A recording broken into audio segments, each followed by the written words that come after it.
Hello guys, welcome to my channel. Today in this video I'm going to show you how to reinstall Office 365 on your Windows computer, and this is for Microsoft 365 user.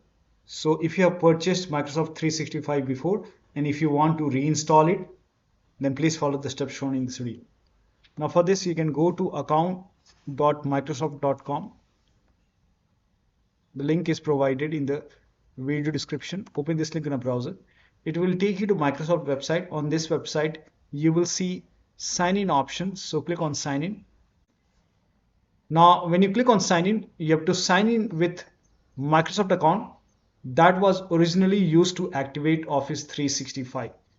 So whichever Microsoft account you have used to activate Office 365 before, you have to log in with same account. So once you log in, you will see this page, and then you can go to subscription over here. So click on subscription. Now once you click on subscription, you will see your 365 over here. Now once you see Microsoft 365, here you can see the option which says install desktop version of 365. So click on this install option over here. You can click on this arrow over here, just click on it.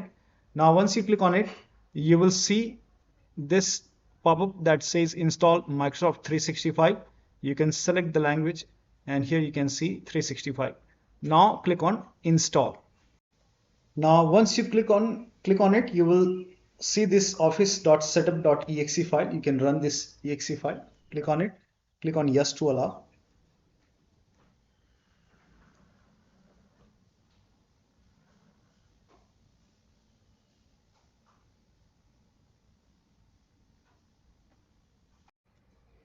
So over here you can see it's installing Office 365 now. So let this complete. So here you can see you are all set. So it is installed. Now you can close this and you can open any Office application, and then you can start using it. Now if over here, if it is asking you to log in with Microsoft account, you can log in with Microsoft account, and then you can start using it. So that'll be all. Thank you so much for your time, and please like this video and subscribe to my channel.